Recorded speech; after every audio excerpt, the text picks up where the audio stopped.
Nos acompaña en este bloque Pedro Galimberti, diputado nacional por Juntos por el Cambio, para poder dialogar y charlar sobre la actualidad, la realidad que estamos viviendo en este septiembre ya del año 2022. Bienvenido a Territorio Político, Pedro.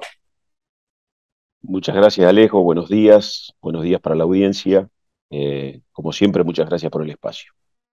Bueno, la oportunidad de charlar se dio porque justamente este fin de semana estuvo por Gualeguaychú visitando la Expo Rural, la Expo Sur, y arranquemos por eso. ¿Qué situación les dejó? ¿Qué expectativas tiene? ¿Cómo ve viendo esta segunda mitad del año?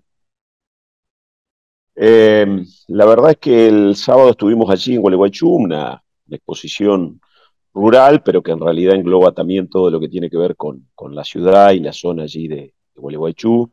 Eh, Bien, una muestra que estaba con muchas expresiones vinculadas a las diversas actividades que se desarrollan allí en esa ciudad. Creo que ha sido una buena muestra por lo que me han comentado algunos de los amigos allí de Gualeguaychú, y por supuesto que muestra allí el potencial que tiene el campo en sus diversas este, demostraciones. Así que ha sido una recorrida que hemos realizado. Estuvimos allí aproximadamente 2 horas el día sábado recorriendo el predio, charlamos con expositores, algunos vinculados al agropecuario y otros con actividades comerciales que se desarrollan allí en la ciudad. En esas charlas, perdón Pedro, pero en esas charlas que usted tiene directamente con el sector agropecuario, con los referentes y los representantes del sector agropecuario, ¿cómo está viendo directamente las bases, aquellos a los que les impacta directamente esta cuestión del dólar soja, esta medida que se ha tomado económica durante el mes de septiembre específicamente? Quisiera una especie de análisis, no solo personal de usted, o sea, como lo ve usted, sino también de aquello que le han contado. La verdad es que la mayor parte de los productores, sobre todo los pequeños productores, los medianos, que son, me atrevo a decir que el 95 o el 97% de los que tenemos aquí en la provincia de Entre Ríos, los que están vinculados a la producción de soja, ya han vendido casi la totalidad, si no la totalidad de su producción. Esta es una medida que ha tomado el gobierno nacional dentro de un marco de escasez de las reservas, básicamente, la necesidad de conseguir eh, dólares concretamente, la moneda que estamos necesitando para el intercambio comercial con el mundo, y a partir de eso se produce este beneficio, diría yo, que impacta en su gran medida sobre lo que son las cerealeras agroexportadoras que existen en la Argentina. A partir de esto, el beneficio puntual que tienen los productores es prácticamente nulo y bueno, va a provocar algunas distorsiones. ¿Dónde? Bueno, por ejemplo, en los contratos de arrendamiento que están estipulados a un valor determinado en kilo de soja, donde a 2 días de haber sacado el decreto de necesidad de urgencia, el mismo gobierno a través de una resolución tuvo que salir a hacer una nueva aclaración diciendo que ese dólar soja de 25 días que iba desde el 5 de septiembre hasta el 30 no se aplica, por ejemplo, a este tipo de contrato. Es una medida que tiende a solucionar un problema del gobierno, no va a solucionar el problema de los productores específicamente vinculado a lo que es la explotación de la producción de la soja. No, además, por lo que está contando, beneficia al sector más concentrado de este área e incluso está generando un problema a futuro, porque la gran duda es qué va a pasar en octubre, una vez que esto se cierre. ¿Se va a poder sacar? Porque va a ser difícil el desdoblamiento, volverlo atrás, e incluso va a ser muy difícil la puja por otros sectores que también, viendo esto, sienten quizás como algo justo que también tener ese tipo de beneficio. Bueno, obviamente hay otros sectores que una vez que ha salido esta medida también se la han pedido. La verdad que la Argentina tiene un problema general con la economía que va a ser difícil solucionarlo con decisiones que pueden beneficiar parcialmente a algunos sectores. Pero está claro que esta medida va a tener inconvenientes en términos generales, va a generar inflación, porque la diferencia entre el dólar oficial y este dólar específico para la liquidación de exportaciones durante el mes de septiembre hace necesaria la emisión de determinada cantidad de pesos. hay una situación que habrá que resolver desde el Ministerio de Economía y obviamente desde el Poder Ejecutivo Nacional. No pueden ser decisiones para un sector específico. Está claro, bueno, veremos qué hacen a partir de octubre. Lo que uno ve es que hay medidas absolutamente de la coyuntura tratando de resolver, como decía al inicio, este problema de las reservas. En la misma materia, pero en cuestiones de importaciones, tenemos hoy en día un informe que sacó la Fundación Observatorio PYME que dice que 3.500 empresas van a estar del sector manufacturero bajando la cantidad de producción en lo que va a ser esta segunda parte del año por falta de insumos, es decir, por no conseguir los insumos necesarios porque o se los retienen en la aduana o no tienen la cantidad de dólares suficientes. El bloqueo para el cepo, vamos a llamarlo así, a las importaciones está generando una falta de insumos o una retracción de la cantidad de insumos que pueden ingresar y eso está haciendo mermar y resentir lo que es la economía.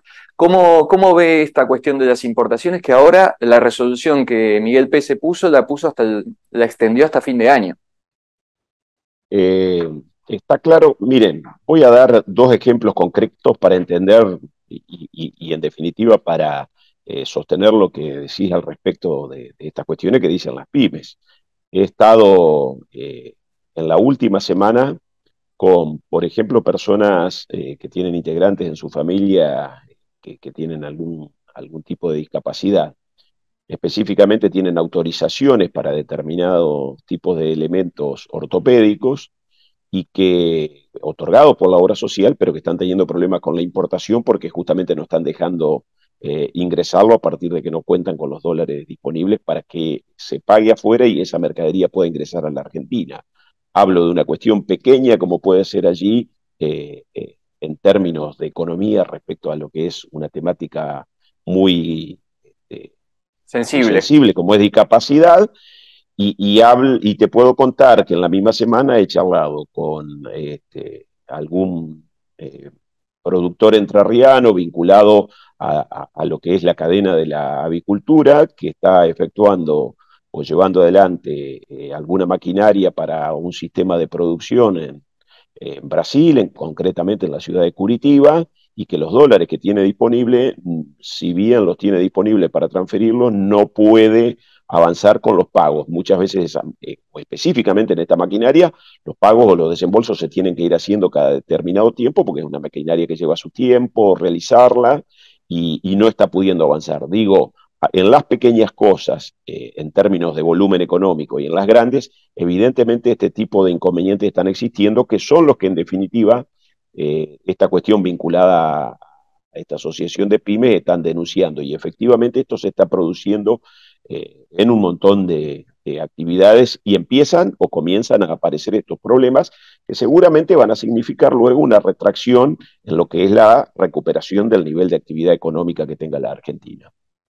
Cuando, cuando atravesamos esta conversación, usted mencionó el tema de haberse reunido con las personas que tienen parientes con discapacidad. ¿De qué se trató esa reunión? ¿Cómo fue que surgió? ¿Y qué cosas fueron las que notó, además del problema de la importación, que creo que nos sirvió como para retratar claramente en un sector donde no va a cambiar lo macro de la economía, que eso esté fluido para poder traer las importaciones?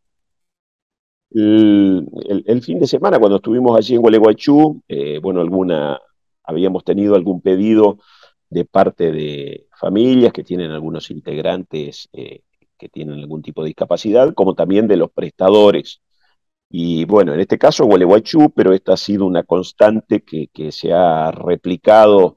eh, Anduve en la semana que pasó recorriendo la provincia en diferentes momentos, lo mismo en la ciudad de Buenos Aires, donde tuvimos algunas reuniones.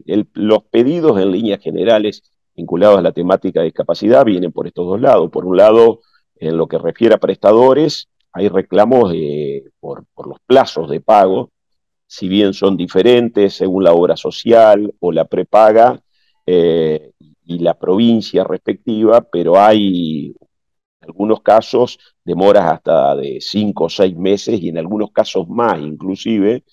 Obviamente que esto en un contexto de un proceso inflacionario que ronda el 5, el 6, el 7% mensual, cuando se termina cobrando a los 6 meses, lo que valía 10, en realidad terminás cobrando los 10, pero desde el punto de vista del intercambio económico luego significan 7, porque tiene una inflación del 30 o el 40%, es decir, cobra lo que parecía 10, cobra 6 o 7. Esta es un poco lo Ahora, que está ¿cómo se aconteciendo. corrige esa distorsión de tiempo en el plazo de pago? Porque estaban los profesionales en las protestas decían que se habían acostumbrado a estar cobrando ya 90 días, es decir, que ya hay un retraso al que estaban acostumbrados y encima eso era el plazo mínimo. En general se estaban retrasando aún más y hasta decían que podía llegar a 9 meses de estar sin cobrar y no se ajusta por inflación encima ese pago.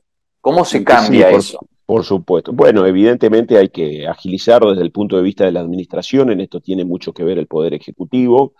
Y en algún momento que ha concurrido, yo estoy en la Comisión de Discapacidad, que ha concurrido el licenciado Fernando Galarraga, que es el titular de la ANDIS, la Agencia Nacional de Discapacidad, ha expresado que los pagos desde allí se estaban efectuando aproximadamente 45 días. Evidentemente acá tenemos un teléfono descompuesto, hay algún lugar en el cual no está funcionando o algunas áreas que una vez que reciben los fondos de la ANDIS están tardando en distribuirlo. Evidentemente allí hay que trabajar en tratar de aceitar para rápidamente recortar estos plazos de pago, insisto, porque en un contexto inflacionario el valor del dinero se deprecia y obviamente quienes realizan las prestaciones están efectuando un trabajo que independientemente del monto o la cuantía que le asignan a la prestación, si estamos sumando esos plazos de pago 5 o 6 meses, terminan siendo absolutamente eficientes en lo que tiene que ser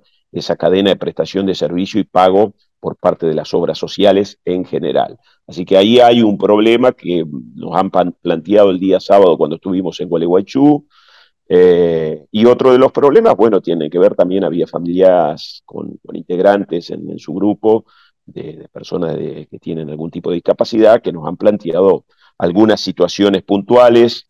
De la recorrida que hice la semana pasada, la verdad es que nos llevamos 4 pedidos de diferentes lugares donde la temática es más o menos la misma, ¿no? Muchas veces la falta de cobertura de las prestaciones, muchas veces pagos que son absolutamente insuficientes en términos de lo que la prestación significa, y desde el punto de vista de los profesionales, estas problemáticas en cuanto al pago y bueno, al mismo proceso inflacionario que termina licuando lo que puede ser el pago de esa prestación. Así que vamos a estar haciéndolo ingresar a la comisión ahora para la próxima reunión que tengamos, pero que en definitiva no es una cuestión propia ni de Gualeguaychú ni de Entre Ríos, sino que a lo largo y a lo ancho de Argentina, esto en base a las charlas que vamos teniendo también con otros diputados, se repite esta situación.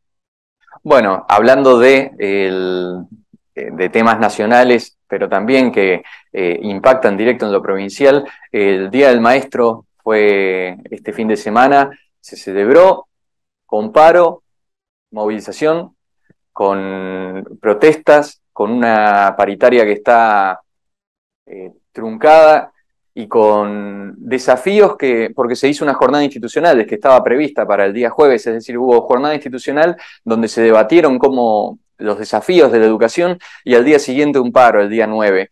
Y esto nos encuentra en una situación tan compleja donde los docentes cada vez tienen más cosas a las que les piden que hagan, menos recursos como para poder enfrentar esos desafíos y una paritaria que parece que le meten el dedo en la llaga, donde lejos está de tratar de compensar lo que es la inflación.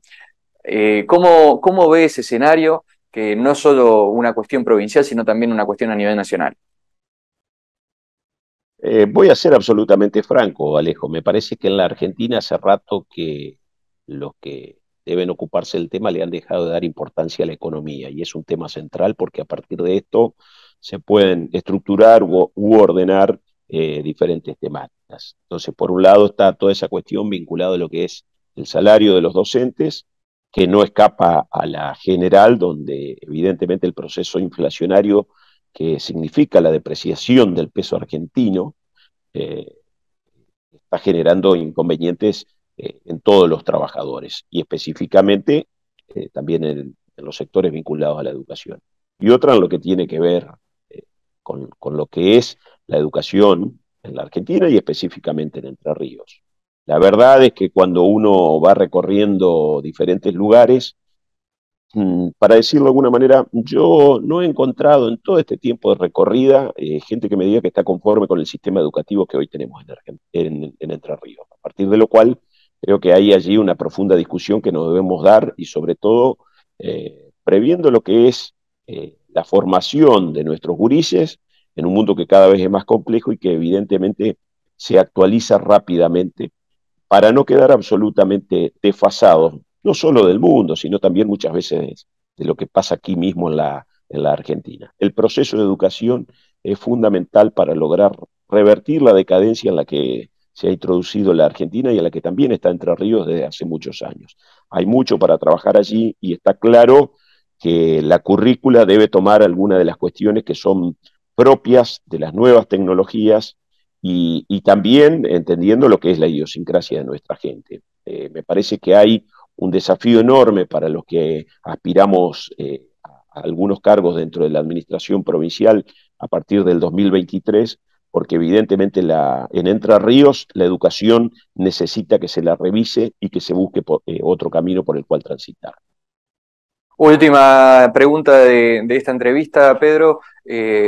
Quisiera hablar nuevamente sobre una cuestión provincial que hace escasos días atrás pasó, ya está, queda en el aire y estamos seguros que nuevamente va a volver a ocurrir porque desde hace años viene sucediendo recurrentemente, se habla mucho, se debate mucho cuando está pasando y luego se lo olvida y ninguna solución ha llegado. Seguimos con los incendios en el Delta, siguen siendo una problemática fundamental para la cuestión del cuidado de las reservas, pero también para el cuidado de lo que es directamente el sector productivo de nuestra provincia, la cuestión ambiental. Entonces, creo yo que ahí tenemos un punto que es momento de hablarlo, pero también traer Absoluta, soluciones.